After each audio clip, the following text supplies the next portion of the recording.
लेकर के आए हैं कुछ महत्वपूर्ण यौगिक के नाम और उसके सूत्र जो एग्जाम में जो है देखे ही जाते हैं। लगभग कोई भी एग्जाम हो अगर उसमें साइंस आता है तो यह रसायन नाम यानी केमिकल फार्मूला पूछा ही जाता है। तो आज आपके लिए कुछ फार्मूले लेकर के आए हैं जो आपके लिए महत्वपूर्ण होंगे। चलिए आइए आगे देखते हैं फार्मूला।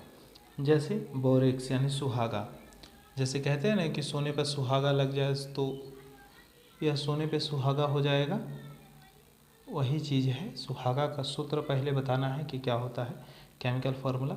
हम इसलिए लिखे नहीं कि अगर हम लिखेंगे तो शायद लिखते लिखते आप लोगों को याद भी हो जाएगा, इसलिए हम लिखे नहीं। देखिए लिखेंगे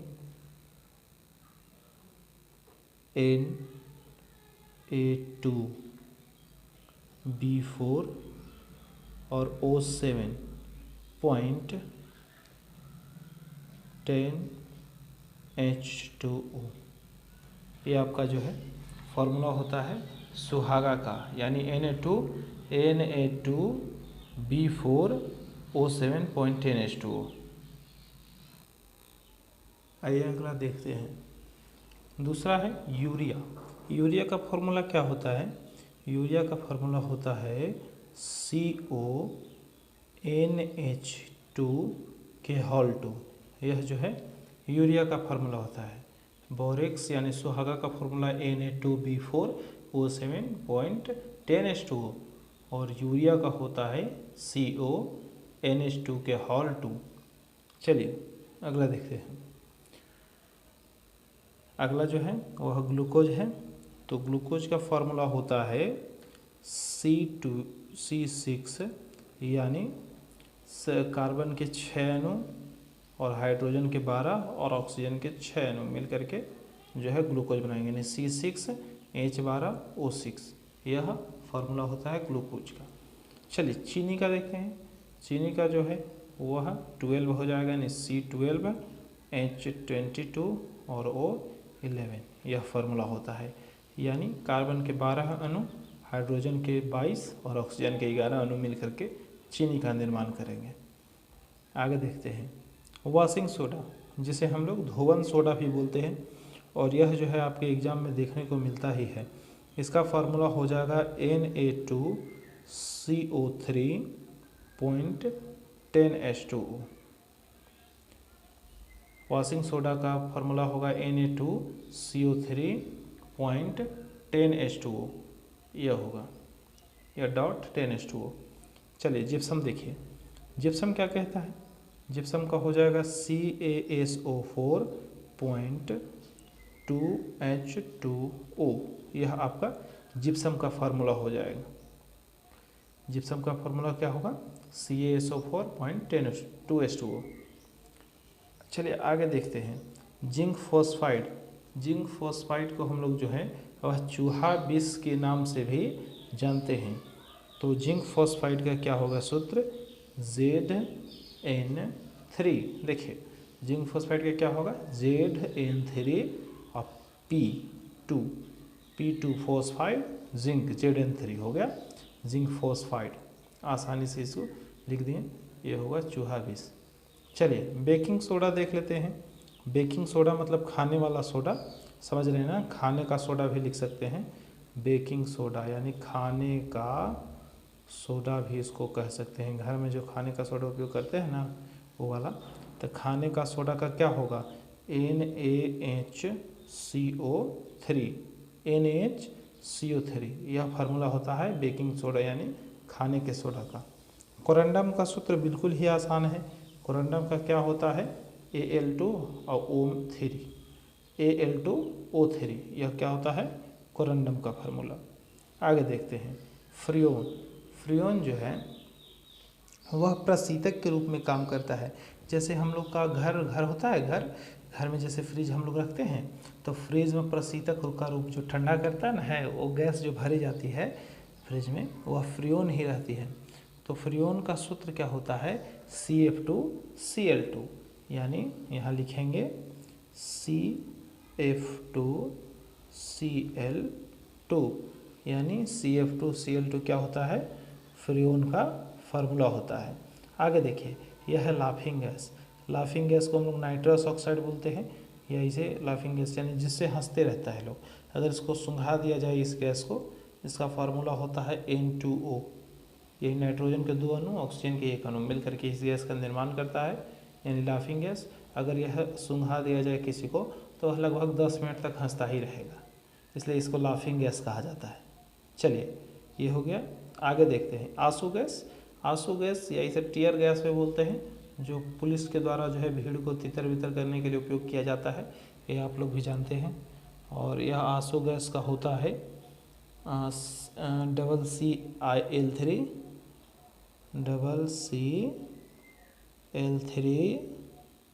CCl3NO2, इसका फार्मूला होता है CCl3NO2। यह होता है आंसू गैस का फार्मूला। आशा करते हैं कि आपको समझ आया होगा। एक देख लीजिए एक बार एक नज़र फिर से।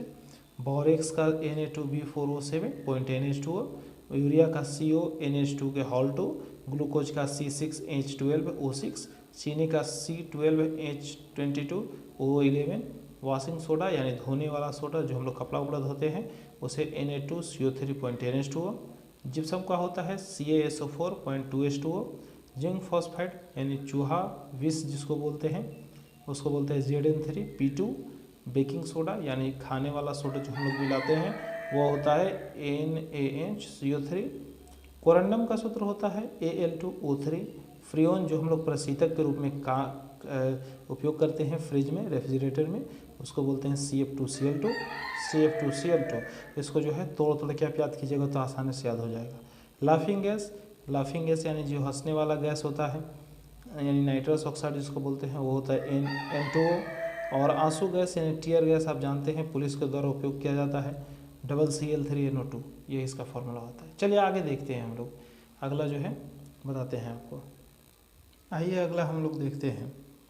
अगला कह रहा है क्लोरोफॉर्म, यानी 30 नंबर कहता है क्लोरोफॉर्म। क्लोरोफॉर्म का सूत्र क्या होता है CHCl3, यह आपका क्लोरोफॉर्म का सूत्र होता है। क्लोरोफॉर्म से जो है किसी व्यक्ति को अगर सुंघा दिया जाए तो वह व्यक्ति जो है बेहोश हो जाता है, और अगर ज़्यादा मात्रा में इसको सुंघा दिया जाए तो हो सकता है कि वह मर भी सकता है। यह इतनी खतरनाक गैस होती है। चलिए आगे देखते हैं। मार्स गैस कैसे कहते हैं? तो मार्स गैस मीथेन को ही बोलते हैं, और मीथेन का सूत्र आप लोग जानते हैं कि CH4 होता है। चलिए संगमरमर, संगमरमर का सूत्र क्या होता है? तो संगमरमर का होता है CaCO3, यानी CaCO3 जो होता है वह संगमरमर का क्या होता है? सूत्र होता है, ये आप लोग जानते हैं। और अच्छे तरीके से आप लोग जो है इसको याद करते रहिए, और क्योंकि एग्जाम में आपको अगर अच्छा स्कोर करना है तो आपको करना ही पड़ेगा। इसको जो है वह कैल्शियम कार्बोनेट भी बोला जाता है, ये बात ध्यान रखिएगा। देखिए CaCO3 है ना, तो उसको कैल्शियम कार्बोनेट भी बोला जाएगा संगमरमर को। चलिए मिल्क ऑफ मैग्नीशिया के बारे में जानते हैं, यानी मिल्क ऑफ मैग्नीशिया का फार्मूला क्या होता है? तो मिल्क ऑफ मैग्नीशिया का फार्मूला होता है MgOH के होल 2। क्या होता है? MgOH के होल 2, MgOH के होल 2, यह जो है मिल्क ऑफ मैग्नीशिया का फार्मूला होता है। चलिए बुझा हुआ चूना किसे कहते हैं? तो बुझा हुआ चूना हम लोग जानते हैं किसे कहते हैं। पिछले वीडियो में भी आप लोग को जब ऑब्जेक्टिव क्वेश्चन करा रहे थे तो हम बताए थे कि CaOH के होल 2 को क्या बोलते हैं? बुझा हुआ चूना, जिसे भखरा चूना भी बोला जाता है। तो बिना बुझा हुआ चूना किसे बोलते हैं? तो CaO को बोलते हैं। ये बात को थोड़ा ध्यान रखिए, क्योंकि यह जो है पूछा ही जाता है कि बुझा चूना किसे कहते हैं और बिना बुझा हुआ चूना किसे कहते हैं। बिना बुझा हुआ चूना को ही कली चूना बोलते हैं, याद रखिएगा। और बुझा हुआ चूना को CaOH के होल 2। जैसे घर पे चूना नहीं लाते हैं तो पानी उसमें डालते हैं तो देखते हैं उसमें से भाप निकलता है, तो वही जो है उसमें से जब भाप निकल जाता है तो बिना वो बुझ जाता है चूना, यानी बुझा हुआ चूना CaOH के होल 2 होता है, और बिना बुझा हुआ चूना हुआ CaO होता है। चलिए सिंदूर किसे कहते हैं? सिंदूर जो है HGS को कहा जाता है, जिसे हम लोग सिनेबार भी बोलते हैं, है ना, ये ध्यान रखिएगा। चलिए अगला क्वेश्चन जो है हम लोग देखते हैं, यह है विरंजक चूर्ण यानी ब्लीचिंग पाउडर, यानी ब्लीचिंग पाउडर क्या होता है? विरंजक चूर्ण। यह जो होता है वह आपका CaOCl2, इसका फॉर्मूला होता है CaOCl2। इसी प्रकार से जो है आप लोग तोड़ तोड़ के याद कीजिएगा, आपको याद हो जाएगा। चलिए आगे देखते हैं। देखिए ये वाला तो और भी महत्वपूर्ण है ज़्यादा, क्योंकि यह नीला कशिश, हरा कशिश और श्वेत कशिश, ये तीनों मेरा लिखने का कारण यह है एक जगह कि जो है आपको कोई कन्फ्यूजन ना हो, एकदम आसानी से आप लोग जान जाए। ये देखिए नीला कशिश या नीला तूतिया या नीला थोथा भी बोल सकते हैं इसको। आगे देखिए इसको क्या कहेंगे? CuSO4.5H2O। ध्यान दीजिएगा, CaSO4.5H2O, 5 रहेगा तो नीला, 5 से नीला, ये बात ध्यान रखिएगा। चलिए आगे क्या है? हरा कशिश, हरा थोथा जिसे बोलते हैं, तो यह जो है हरा कशिश में Fe लगता है, यानी FeSO4.7H2O। गौर कीजिएगा जरा, देखिए नीला रहेगा तो उसमें 5 रहेगा और Cu रहेगा, और हरा जब रहेगा तो वह Fe रहेगा और यहाँ पे 7 लगा हुआ रहेगा। 7 माने हरा और 5 माने नीला। ये ध्यान रखिएगा बात को, क्योंकि ऐसे ही याद हो जाएगा आपको। FeSO4.7H2O। और अगर श्वेत कशिश बोलेगा तो यह ZnSO4.7H2O, यानी इसमें जो है वह इक्वल यानी मिलता जुलता है, पर यहाँ पे आपको अलग हो जाएगा, ये Zn जिंक से और यह Fe है ना, ये आप आसानी से समझ सकते हैं। नीला कशिश CuSO4.5H2O, हरा कशिश FeSO4.7H2O और श्वेत कशिश ZnSO4.7H2O। चलिए आशा करते हैं कि आपको समझ में आया होगा। अब फॉस्फीन गैस को हम लोग समझते हैं। फॉस्फीन गैस का फॉर्मूला क्या होता है? तो फॉस्फीन का क्या होता है? PH3। एकदम आसान है, PH3 जो होता है वह फॉस्फीन का होता है। चलिए यह जो है अम्लराज का देखते हैं। अम्लराज जो है पूछा जाता है, आप ध्यान रखिएगा कि अम्लराज दो चीज़ से, दो से मिलके बनता है कम से कम दो। देखिए इसमें कैसे कैसे है, एक तो नाइट्रिक अम्ल इसमें मिल जाएगा है ना, और एक हाइड्रोक्लोरिक अम्ल मिल जाएगा। और यह कितने के अनुपात में रहता है? तो ये रहता है आपका 1:3। देखिए 3 है ना, 1:3 के अनुपात में, यानी 1 नाइट्रिक अम्ल और 3 जो होता है वह हाइड्रोक्लोरिक अम्ल मिल करके आपको जो है वह अम्लराज का निर्माण कर देता है। चलिए अब सल्फ्यूरिक अम्ल के बारे में देखते हैं। सल्फ्यूरिक अम्ल किसे कहते हैं, है ना, क्योंकि ये सभी जो है आपके महत्वपूर्ण है, याद रखिएगा, क्योंकि आपको जो है वह ये याद करना है ताकि आपका एग्ज़ाम में जो है वह आप अच्छा से अच्छा स्कोर कर पाएँ। चलिए देखते हैं कि सल्फ्यूरिक अम्ल किसे कहते हैं। सल्फ्यूरिक अम्ल जो है, सल्फ्यूरिक अम्ल का फार्मूला होता है H2SO4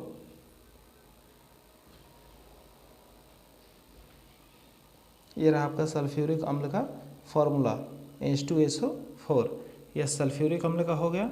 इसे गंध काम्ल भी बोलते हैं। गंध काम्ल कहने का मतलब है गंधक से मिला हुआ सल्फ्यूरिक अम्ल। ये देखिए, और यह अम्ल है। फॉर्मिक अम्ल जो होता है वह होता है H और COOH। याद रखिएगा, H शुरू में लगा दीजिए और COOH लगा दीजिए तो ये फॉर्मिक अम्ल बन जाएगा। बोरिक अम्ल क्या होता है?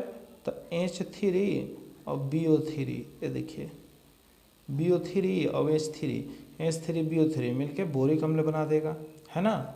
यह जो है याद रखिएगा, क्योंकि यह आपको बार बार बोल रहे हैं कि यह जो है महत्वपूर्ण जो है, यह आपके एग्ज़ाम में देखने को मिलता ही है यह फार्मूला। और जहाँ तक है कि इससे ज़्यादा बाहर नहीं जाएगा, क्योंकि जो मेन है वो सारा चीज़ तो लिखा ही दिए हैं इसमें। याद कर लीजिएगा तो शायद जो है आपको याद करने का ज़रूरत नहीं पड़ेगा। आइए अंतिम क्वेश्चन देख लेते हैं। अंतिम है जिंक सल्फेट। जिंक सल्फेट का फॉर्मूला होता है ZnSO4। ये बात को ध्यान रखिएगा, ZnSO4। यह जो है आपका समाप्त हो गया, कंप्लीट हो गया। आप एक बार और पुनः देख लीजिए इसको कि क्लोरोफॉर्म का CH-Cl3, मार्स गैस का CH4, संगमरमर का CaCO3 और मिल्क ऑफ मैग्नीशिया MgOH का Hal2 बुझा हुआ चूना CaOH का होल 2, और बिना बुझा चूना CaO सिंदूर का होता है। HGS विरंजक चूर्ण का यानी ब्लीचिंग पाउडर का CaOCl2, नीला कशिश का CuSO4.5H2O, हरा कशिश का हरा थोथा होता है FeSO4.7H2O, और श्वेत कशिश यानी उजला थोथा का होता है ZnSO4 7H2O, फॉस्फीन का होता है PH3, अम्ल राज का होता है नाइट्रिक अम्ल प्लस हाइड्रोक्लोरिक अम्ल यानी NaHNO3 प्लस 3HCl, और सल्फ्यूरिक अम्ल का होता है H2SO4, फॉर्मिक अम्ल का HCOOH, बोरिक अम्ल का H3BO3, और जिंक सल्फेट का ZnSO4। यह जो है आपका कंप्लीट होता है। और अगर इसमें कुछ बचा हुआ होगा तो और भी हम देखने का प्रयास करेंगे, उसके बाद आपके लिए लेकर के आएंगे। अगर आपको अच्छा लगा होगा तो लाइक कर दीजिएगा, शेयर कीजिएगा और सब्सक्राइब कीजिएगा, आपको अगर अच्छा लगता है तो। और जितना दे दिए हैं ये तो आपको कंप्लीट, इतना में से ज़्यादा तो नहीं पूछा जाएगा क्योंकि केमिकल फार्मूला इतना काफ़ी है। चलिए मिलते हैं अगले क्लास में, तब तक के लिए थैंक यू।